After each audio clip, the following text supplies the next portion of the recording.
Evening peeps, good evening everyone. How's everyone doing? Hopefully you're all doing okay. Don't forget, hit that subscribe button. If you guys are new to the channel, don't forget as well to like and share the vids. Loads of new content coming soon, which I think you guys will like. So make sure you hit that subscribe button if you already haven't. My mum growing up always used to tell me, don't talk on subjects you don't know too much about. I was a bit of a stubborn child, so sometimes I would listen, sometimes I wouldn't. I don't know the history of Russia and Ukraine. I don't know why Russia has invaded Ukraine. Like most of you watching it, it's horrific and it's really, really sad to see. I say this just because I was just looking at my YouTube analytics and I've got a lot of people that watch this channel that are based in Ukraine. Obviously, when I talk about Usyk and Lomachenko, they would jump on in the comment section and it's just sad to see. It's horrific, it's awful. And I was just thinking about those people, hoping that they're safe because again, look, sometimes the news, I don't trust the news if I'm honest with you, but when you do watch it, especially in this situation, you see in people's houses being bombed and areas being targeted and it's scary. It really is scary. So look, my prayers are with those people. Hopefully they're all safe and hopefully this war, and it is a war, can come to an end very quickly. Again, look, I don't know too much about it, so I don't want to pretend I do and start speaking about subjects that are not on my radar because they're not. But look, hopefully everyone is safe and hopefully this ends soon. It's so good as well to see the likes of the Klitschko brothers on the front line. Obviously, Vitaly Klitschko is the mayor of Kiev. He's been joined by his brother. Usyk has travelled back home. Viktor Postal, after his fight, will go back home as well. It's good to see those people running to the fire rather than running away from the fire. It is, again, prayers to all the people that I know that follow this channel that are from Ukraine or anyone that it's affecting, because it has affected me a little bit. All right, let's switch gears and let's talk about boxing. Let's kind of bring the mood back up again. Announced a few hours ago, I'm filming this just coming out at 8 o'clock, so I think it was announced about 3-4 hours ago that Tyson Fury will 100% take on Dillian White. It's official now. Wembley Stadium, April 23rd. I'm guessing it will be on BT Sports pay-per-view. In fact, I'm 100% sure it will be on BT Sports pay-per-view. I'm very interested to know what the pay-per-view price will be. Not that I'm too bothered, if I'm honest with you. I mean, I will pay for whatever it is. Look, I hope I'm there. I don't know if DAZN are going to do anything, but I hope I'm there. But look, I think it might be the first £30 pay-per-view. Is that the first one? What was AJ Ruiz 2? Was that $29.95? I can't remember, but I think it will be £30. A quick one, by the way. CRB. I don't like digging out people, but CRB for the longest time has said, "Oh, this fight isn't happening." A couple of things he said. The fight will never ever happen in the UK because Tyson Fury's contract is with Top Rank. They're not going to let him fight in the UK. You're wrong there. The fight will never happen. You're wrong there. The fight is happening. It is done, and it's going to happen in England, as it should happen. Two Brits fighting each other shouldn't be fighting in America or anywhere else in the world. So look, I'm happy it's happening. I'm excited for it as well. I think the build-up, as I've said, is going to be fantastic. And we haven't got too long to wait. That's the beauty of this one. We've got 2 months. I think, what's today? The February 23rd or 24th? April 23rd. We haven't got too long to go. It's so strange to see how radio silent Dillian White's been. I don't know what's going on there, but there should be a press conference, I believe, next week. Gareth A. Davis mentioned it to me. I think it will be next week. And that first press conference, is going to be incredible. I really do. I don't think Eddie will be there representing Dillian White. I think he's more in this on an advisory role. I don't think he's getting any money from this whatsoever. So I don't know if he will be there, which is a shame because it would have been nice finally to see that Frank, Eddie, Tyson Fury, Dillian White foursome. I think that would have been absolutely fantastic. But regardless of if Eddie's going to be there or not, I think the first press conference will be really, really good. And as I said, I think they should do a nationwide sort of press tour. It doesn't have to take long. I'm not, saying take a week out of your schedule, but, one day in London, the next day you're in Manchester, the next day you're in Birmingham, and then you make your way back down and everyone goes to training camps. But look, it will be a good fight. I've spoken to so many people about this fight, and look, most people, I think 9 out of 10, and rightly so, favour Tyson Fury, but there is a lot of people that 1 second Tyson Fury's taken a lot of punishment recently, a lot of punishment. Dillian White hasn't fought for a while, which might hinder him, but I look at it as maybe he's fresh and been working on stuff with his trainer. Look, I have no idea how the fight will play out. My money is on Tyson Fury, but I really, really like the fight. Some people have almost dismissed it already, like, oh, Fury's going to beat him, what's the point? I'm like, what's the point? Anyway, look, whoever you are, don't watch it then, because I know I'm going to watch it and I expect it to do incredible numbers. I saw BT Sport have put a post out and they've said the biggest British fight of all time. Now, calm down, it ain't that, but it is a big fight. The heavyweights, and again, I keep speaking about this, but it is that period between now and May, and we're going to talk about May because May's just been officially announced. That period between now and May, which is really, really good for boxing. It's a shame that we're not going to see Jamal Charlo versus Castano because the first fight was good and that would have been another great fight. But look, it's an incredible lineup of fights we've got coming up. And I guess it all kicks off tomorrow night, Josh Taylor versus Jack Cattrall. Did you guys see the weigh-in? Both of those guys going for each other's necks. It almost looked like Jack Cattrall was told to somehow wind up Josh Taylor. Because when he went for the neck, it was very half-hearted. It was almost, he went for it, but he didn't go for it. Whereas Josh really went for it. Josh looks like he's struggling to make 140 as well, by the way. He looked really, really dry. His face looked really drawn. I did a video the other day saying he's got to go to 147 next. Whether or not it's Terence Crawford, whoever, vacate all your bouts. They're costing you too much bloody money anyway, and go to 147.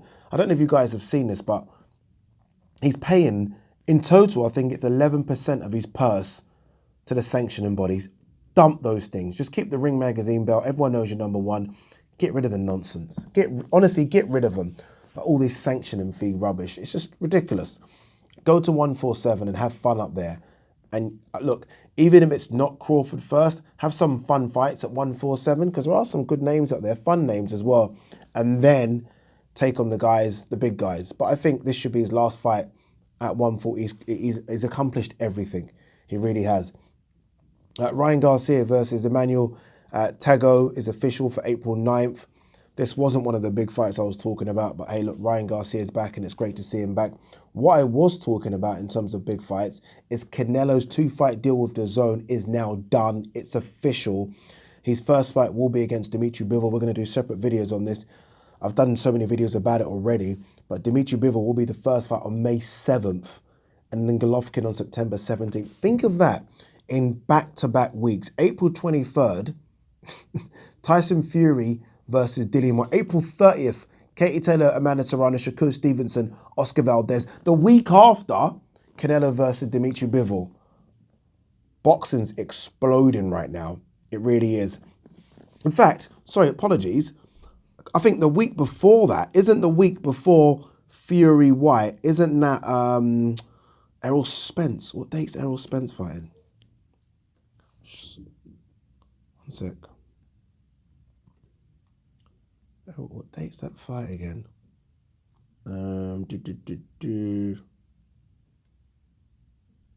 Errol Spence, Odinus Ugas, April 16th. Jeez! What a stretch! What unboxing. About time. What a stretch that is. But look, yeah. I mean, the Golovkin one's interesting because they've signed this 2-fight deal. I mean, if I am Murata, I don't know what date Murata is fighting Golovkin. I mean, if you ever wanted fire to be lit up someone's backside, that will do it. I've seen so many times where that's just gone wrong. I remember Victor Ortiz versus Josecito Lopez. Victor Ortiz had signed to fight Canelo. Canelo is ringside about to get in the ring and do the face-to-face. Ortiz got his jaw broken in about 4 places. It's risky. Don't worry, I think Golovkin will come through Murata, but it's not. You announced that he signed a 2-fight deal, and I think you should say Bivol and then question mark whoever. Because, yeah, you don't really do that. I don't think that's a good look at all. But look, I'm excited for it. I pray to God that DAZN get me out for one of these. Please. I mean, come on. I'm going to message the head of boxing. Can you get me out, please? What's going on? Chris Eubank Jr. on Kell Brook. Fight makes a lot of sense. Give the public what they want. I mean, Chris is speaking about this fight more than he's ever spoken about anyone at 160 or 168. Again, I understand the risk-reward factor. I mean, you get more money fighting Brook than doing anything else. And I mean, if you look at the names that he was calling out Golovkin, and to be fair, look, he knows that that's just not going to happen now because Golovkin is locked into what looks like a 2-fight deal with DAZN. So, I mean, in the interim, I mean, you look at what's out there. Jamal Charlo's going through some issue, right? Some issue outside of boxing. Who else is there from? Demetrius Andrade has moved up to 168. He will take on Zach Parker. We'll talk about that because BT Sports won the purse bids. There's not much out there. Murata's fighting GGG. Not much out there. So in the interim, if you can get Kell Brook and get him up to 160 and make a lot of money and it will be on Sky pay-per-view, why not? Why not? What else have we got here? Josh Taylor here saying, Crawford fight very realistic. I know how to beat him, can match his skills. Don't know about matching the skills. Josh Taylor's very good, but I think Crawford's a bit of a genius, personally. I think he's fantastic. Absolutely fantastic. A bit here from Alexander Usyk. I never ducked Tyson Fury. I'd fight him in the street. If anyone really believes that absolute bullshit that Usyk ducked Tyson Fury, you just need to quit watching the sport. Don't always believe everything that comes out of Tyson Fury's mouth. I mean, surely you've learned that lesson. Don't believe anything that comes out of everyone's mouth. But come on, Usyk, duck someone. Mr. I go into anyone's backyard and fight. Behave, people. No way. I saw this the other day that Hrgovic Zhang, obviously Hrgovic has been struggling to find an opponent. He is going to fight Zhili Zhang, the Chinese heavyweight. Matchroom won the purse bid for that. It was Matchroom and Wasserman together. The purse bid they won was for $650,000. The next one after that was a company called Pro Box Promotions. They did a bid of $410,000. This is dollars, by the way. Hrgovic will get the lion's share of that, obviously 60%, $390,000, and the remaining 40 will go to Zhang, which is $260,000. So it looks like we are going to get that fight, and we'll see. Look, as much as everyone clearly is excited about Hrgovic, and he can do this, he can do that, and everyone's avoiding him, blah blah blah. We haven't seen him with someone. I don't know if Zhang's that person to push him, but it'll be nice to see. It'd be nice to see him get pushed by Zhang. Zhang's a big heavyweight. There was a fight that Zhang looked really bad in. Can't remember what it was. Looked really bad, like hanging on for dear life.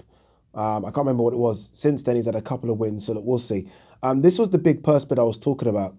I say big, not Fury White big, but big nonetheless. Frank Warren won the purse bid for the Demetrius Andrade-Zach Parker fight, which could mean Demetrius Andrade having to come to the UK, which I'm not sure he will, but the money's good.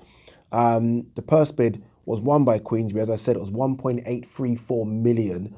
Matchroom and DAZN put a bid in of 1.75, so they only lost that by not that much at all. I can't do the maths very quickly, but it wasn't that much at all.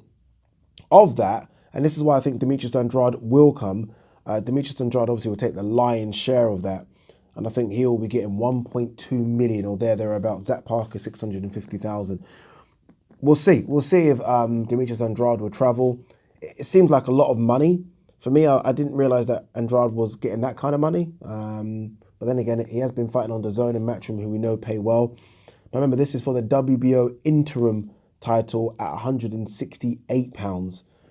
So it'll be interesting to see what Demetrius Andrade can do at the higher weight class. He's obviously trying to get himself in a position where he's a mandatory for the person that has the WBO title right now, and that's CANELO.